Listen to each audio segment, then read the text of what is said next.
ओम नमस्ते एवरीवन, कैसे हैं सब आप लोग। होप सो सभी आप सेफ है, प्रोटेक्टेड है और सभी आप अपने ऊपर बहुत अच्छे से काम कर रहे हैं। आपके लिए एक इम्पॉर्टेंट चैनलिंग मैसेज था जो आपको डिलीवर करना था और ये मैसेज है सभी लोगों के लिए, कलेक्टिव लेवल पे है। जो भी लोग खुद के ऊपर स्पिरिचुअल वे से काम कर भी रहे हैं, नहीं कर रहे, उन सभी लोगों के लिए ये मैसेज है।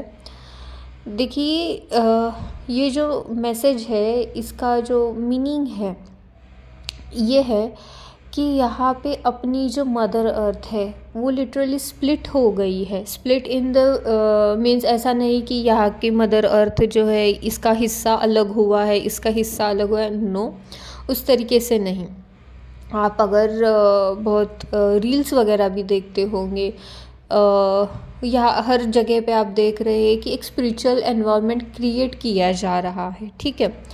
और ये भी आपको पता है कि पहले जो दानव और देव थे वो अलग अलग फिजिकल फॉर्म में थे। पहले राम थे, राम के अगेंस्ट थे रावण जी।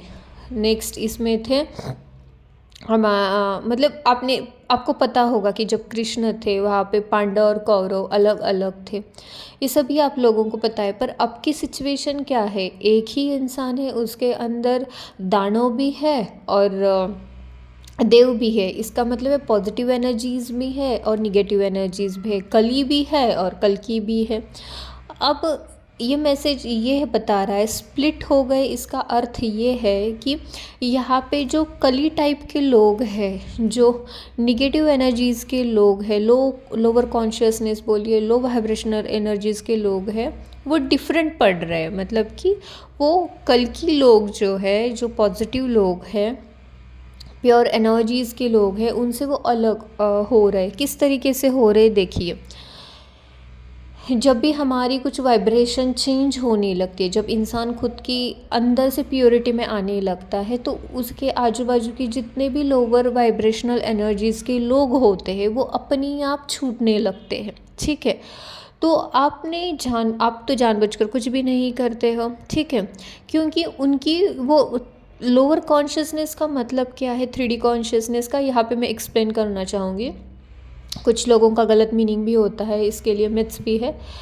3D कॉन्शियसनेस, लोअर कॉन्शियसनेस का मतलब है कि एक ह्यूमन बॉडी में रह के, जैसे श्री कृष्ण भगवान जी ने कहा है कि मोह माया मद मत्सर, ये जो भाव है, ईर्ष्या, जो कि राक्षस थे रावण जी, उनके दशावतार थे, जो दशमुख, इसका मतलब क्या है, 10 इमोशंस है, लस्ट वाली, ग्रीडीनेस वाली एनर्जीज जो है जिस भी इंसान के अंदर है उसको कहा जाता है, ये सारे जिसके अंदर है उसको कहा जाता है कली का अवतार कहा जाता है। वो हर किसी के अंदर कली होता है, पर जब आप काम करने लगते हो तो उसका रूपांतर कल्कि में होना स्टार्ट होता है। तो आपके हाथ में है कि आपको कली बनना है या फिर कल्कि बनना है, आपको लोअर कॉन्शियसनेस में रहना है या फिर हायर कॉन्शियसनेस में रहना है। लोअर कॉन्शियसनेस के तो मैंने आपको सिम्टम्स बता दिए, but what is about higher consciousness, what is about कल्कि avatar, it's all about the truth. जो आपका इनर बीइंग है, जो आपका ट्रुथ है, जो कि आपने किसी और के संस्कार से इसको बनाया नहीं, जो ओरिजिनल गॉड का ब्लूप्रिंट है, डिवाइन की जो एनर्जीज़ है, ये किससे ऑपरेट होती है, विथ अनकंडीशनल लव से ऑपरेट होती है। इसको कहा जाता है हायर कॉन्शियसनेस। और जो भी इस हायर कॉन्शियसनेस में इंसान होता है उसके लिए नो सेपरेशन कॉन्शियसनेस, ठीक है। सभी लोग वननेस की, मतलब उसके लिए ये पूरा ब्रह्मांड ही एक होता है।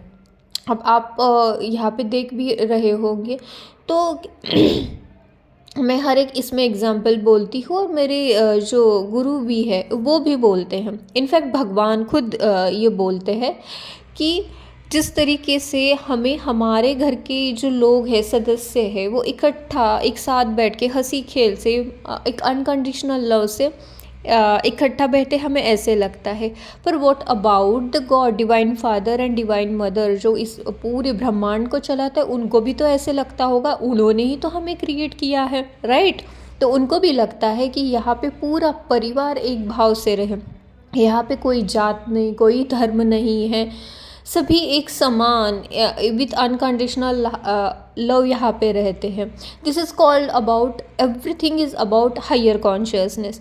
तो यहाँ पे जो कई सालों से लोग काम कर रहे हैं इस न्यू मदर अर्थ को क्रिएट करने के लिए, हम लोग जो काम कर रहे हैं, कुछ कर चुके हैं, उनको अपने अपने पर्पस जो है वो थामे गए हैं, और कुछ लोग जो अब इस तरीके से तैयार किए जा रहे थे वो तैयार हो गए, अब उनको उनका अपना काम दिया जाएगा। ये आपके लिए चैनलिंग है। और जो अभी भी थोड़ा बहुत आगे पीछे, देखिए यहाँ पे कोई कंपैरिजन नहीं है, कोई जेलसी नहीं, थोड़ा बहुत हर कोई आगे पीछे रहता है, बट सिंसियरली खुद के ऊपर काम करना इज़ वेरी इम्पोर्टेंट। ठीक है, ये ऐसा नहीं होना चाहिए कि इसके पास अगर कार गाड़ी है तो मुझे भी घर में कार गाड़ी चाहिए। It's all about comparison and second is jealousy. तो ये जो है ये आपके ही अंदर कली है। ठीक है, तो हमेशा खुद के अंदर झांकिए, खुद के अंदर देखिए आप कितना सुधर गए हैं, आप कितना इस लोअर कॉन्शियसनेस से ऊपर उठ चुके हो। और रही बात कि जो काम नहीं कर रहे हैं या आलस कर रहे हैं या फिर सोच रहे हैं कि ये 3D कॉन्शियसनेस ही सब कुछ है, कौन देख रहा है मुझे, क्या कर रहा है, भगवान तो थोड़ी देखने के लिए आ रहे हैं, मैं तो अपने जो भी चोरी चुप्पे काम है, चीटिंग वाला काम हो गया, जैसे एग्ज़ाम में चीटिंग करते हैं हम, किसको पता है इसके पैसे मारेंगे उसके पैसे मारेंगे, ये एक एग्ज़ाम्पल के तौर पे मैं बता रही हूँ। तो ये जो हो गया ये लोअर कॉन्शियसनेस हो गया। ठीक है, किसी का कुछ चुराना, this is all about lower consciousness, right. तो आपको क्या करना है, इस सबसे ऊपर उठना है, जो आपका राइट है, जो आपका ट्रुथ है, आपको उसके साथ चलना है। अब ये आपके हाथ में है, आपको बताना मेरा काम था, और होप सो आप सभी इससे जल्द से जल्द बाहर आ जाइए। क्योंकि अगर देखें आप भी अगर बाहर नहीं आ रहे हैं तो डिवाइन का एक अपना यूनिक तरीका होता है। मैं हर एक किसी वीडियो में आपको यही बताती हूँ, उनका एक यूनिक तरीका होता है। ऐसा यूनिक तरीका होता है, अगर बोलते हैं ना कि घी अगर सीधी उंगली से ना जाए तो उसको टेढ़ी करके खाना चाहिए। मतलब ये जो सिचुएशन है, अगर आपको सीधा परोसा जा रहा है, आप नहीं खा रहे हो, तो फिर आपको टेढ़ा मेढ़ा कैसे भी करके, डिवाइन है वो, ईश्वर है वो, आपको किसी भी तरीके से सिखाएंगे या फिर डंडे देके सिखाएंगे आपको। क्या करता है डिवाइन, आपको ना हर एक मौका दिया जाता है डिवाइन के थ्रू। तो डिवाइन किसी के लिए बायस नहीं होते, वो हमेशा सबके लिए ही एक समान सोच रखते हैं, वो सबको ऑब्ज़र्व करते हैं, और ये भी ऑब्ज़र्व करें, मैं आपको बता रही हूँ। ठीक है, तो ऐसा नहीं होता है कि कोई आपको नहीं देख रहा है। एक डिवाइन की वो प्योरेस्ट एनर्जीज़ होती है जो आपको देख रही होती है, तो आपके अंदर वो है, आपको पता है आप क्या सही कर रहे हो, आप क्या गलत कर रहे हो। आपकी एक अंदर की आवाज़ होती है, आपकी इंट्यूशन होती है, उसके अकॉर्डिंग आपको स्टैंड लेने होते हैं, उसके अकॉर्डिंग आपको आगे बढ़ना होता है। अगर नहीं भी बढ़ रहे हो, कुछ ब्लॉकेजेस आ रहे, तो ask for help from the God, वो हमेशा हेल्प करने के लिए रेडी होते। अगर आपको लग रहा है कि कौन देखेगा, जो जैसे हुए मैं जी रहा हूँ, मुझे चेंज होने की ज़रूरत नहीं है, मैं क्यों चेंज हूँ। कुछ लोगों का ईगो बहुत ज़्यादा हावी होता है, कितना भी अच्छे से समझाया जाए, बट उनके लिए अगेन ये चेतावनी है डिवाइन से कि सुधर जाइए। और अगर आप नहीं सुधरे तो आपको भी पता है कृष्ण जी ने ये जो कौरव है उनको किस तरीके से बताया था। तो इस कलयुग में उनका एक यूनिक तरीका रहेगा। हर किसी को जो कली के अवतार में है वो नहीं सुधर रहे, मैं फ्रैंकली स्पीकिंग उस उनके उस सोल के लिए बता रही हूँ, लिटरली वो जो नहीं सुधर रहे हैं, ट्रुथ के लिए खड़े नहीं हो रहे, ट्रुथ के लिए स्टैंड नहीं ले रहे, उनको खाली क्या करना है, मौज मजा करना है, इस धरा के लिए कुछ ऋण ही चुकाने नहीं है, kind of new mother earth की क्रिएशन में उनको पार्टिसिपेट ही करना नहीं।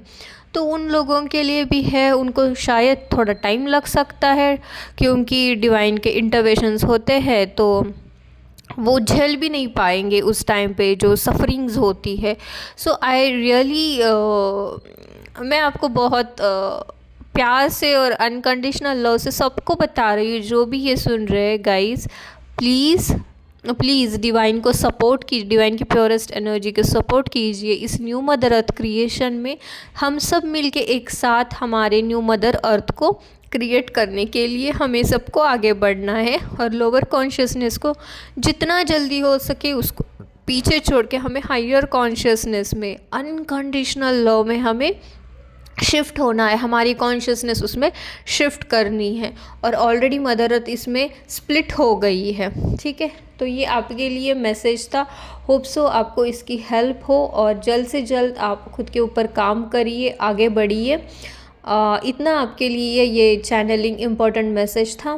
Thank you so much guys, आपके बहुत सारे प्यार के लिए, अनकंडीशनल लव के लिए। Thank you so much, God bless you, दादा शरणम, ओम।